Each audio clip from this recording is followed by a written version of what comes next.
जय गुरु जी, शुक्राना गुरु जी। गुरु महाराज जी के श्री चरणों में कोटि कोटि नमन। संगत जी, गुरु महाराज जी हमेशा अपनी संगत को कहते थे कि मैं हमेशा तुम लोगों के साथ रहूँगा, मुझे बस अपने सच्चे दिल से और सच्ची भक्ति से याद करना। मैं हर मुसीबत में आप लोगों का साथ देने के लिए आ जाऊँगा।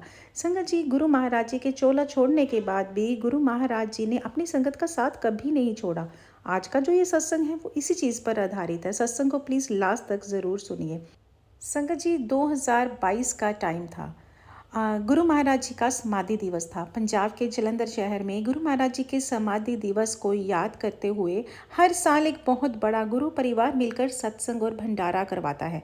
इस सत्संग में हजारों की संगत आती है और सबको चाय प्रसाद और लंगर प्रसाद भी दिया जाता है। संगत जी, 2022 के इस भंडारे में सेवादारों ने बहुत बड़े बड़े बर्तनों में चाय प्रसाद तैयार किया। संगत बहुत ज़्यादा आ गई थी, जिसके कारण सेवादार बहुत ही ज़्यादा प्रेशर में आ गए थे कि चाय कम ना पड़ जाए। उनको बहुत ज़्यादा टेंशन हो रही थी कि अगर चाय कम पड़ गई तो हम क्या करेंगे। जो मेन सेवादार आंटी थे वो किचन में खड़े होकर रोने लगे और गुरु महाराज जी के स्वरूप को हाथ जोड़कर विनती करने लगे कि गुरु महाराज जी, लाज रख लेना, आपकी संगत भूखी प्यासी नहीं जानी चाहिए। तभी अचानक से एक बहुत ही बुजुर्ग साधारण सा अंकल किचन में आ गए। उन्होंने पीले रंग का कुर्ता पहना हुआ था और उनके चेहरे पर बहुत ज़्यादा चमक थी, बहुत ज़्यादा तेज था। उन्होंने रसोई में सेवादार आंटी से कहा, बेटा बहुत भूख लगी है, मुझे एक कप चाय प्रसाद और थोड़ी सी मिठाई दे दो।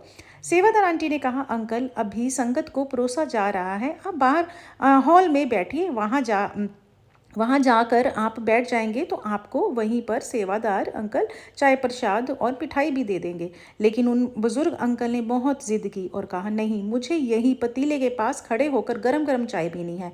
आंटी ने आदरपूर्वक उन्हें एक कप चाय और प्रसाद दे दिया। बुजुर्ग अंकल ने चाय का एक घूंट पिया और बहुत ज़्यादा संतुष्ट हो गए और मुस्कुराकर उस चाय के कप को वापस उसी बड़े पतीले के अंदर पलट दिया जहाँ हज़ारों लोगों की चाय बन रही थी। यह देखकर सेवादार आंटी को बहुत गुस्सा आया। उन्होंने कहा, अंकल यह आपने क्या कर दिया, जूठी चाय पूरे पतीले में डाल दी, अब ये सारी चाय खराब हो गई है, अब हम क्या करेंगे, हम संगत को क्या पिलाएंगे, आपने ये बहुत गलत काम कर दिया। आंटी गुस्से में बाहर मेन सेवादार जो थे उनके पास गई और उन्हें ये सारी बात बता दी।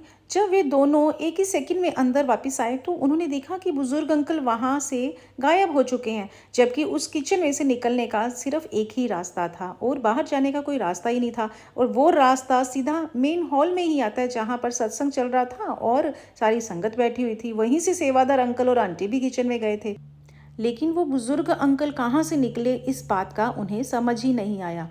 पर जब उन्होंने देखा तो सबसे हैरान करने वाली बात ये थी कि उस पूरी रसोई में उस चाय के पतीले में से गुरु महाराज जी की ब्लेस्ड फ्रेग्रेंस आ रही थी। पूरी किचन गुरु महाराज जी की खुशबू से भरी पड़ी थी। सब सेवादारों ने जब ये देखा, सब खड़े हुए सेवादार घुटने के बल बैठ गए और रोने लगे। वे समझ गए कि वे कोई साधारण बुजुर्ग नहीं थे, वो उसमें गुरु महाराज जी आए थे। उन्होंने अपने वचनों को पूरा करने के लिए यहाँ इस सत्संग में अपने कदम रखे थे। सत्संगत जी, गुरु महाराज जी कहते थे, मेरा चाय प्रसाद दवाई है, एक कदे घट नहीं होएगा। संगत जी, अंकल सेवादार अंकल और आंटी बताते हैं कि उस दिन उस पतीले से लगभग 5,000 लोगों ने चाय प्रसाद पिया, लेकिन चाय खत्म ही नहीं हुई। गुरु महाराज जी आज भी किसी न किसी रूप में, चाहे बुजुर्ग बनकर, चाहे बच्चा बनकर, या फिर सेवादार बनकर, या कोई आम इंसान बनकर, अपने भंडारों और सत्संगों में खुद मौजूद रहते हैं। वे अपने भक्तों की पुकार सुनकर आज भी दौड़े आते हैं। संगत जी, गुरु महाराज जी के चोला छोड़ने के बाद के ये सत्संग हमें याद दिलाते हैं कि गुरु महाराज जी कहीं नहीं गए, वो हमेशा अपनी संगत के साथ हैं। संगत जी, गुरु शरीर नहीं होता, गुरु एक शब्द है, एक प्रकाश है जो हमेशा अमर रहता है। जब भी आप बड़े मंदिर जाएं या घर पर मंत्र जाप करें तो पूरे विश्वास और श्रद्धा के साथ करें, क्योंकि गुरु महाराज जी साक्षात आपको देख रहे होते हैं। जय गुरु जी, शुक्राना गुरु जी।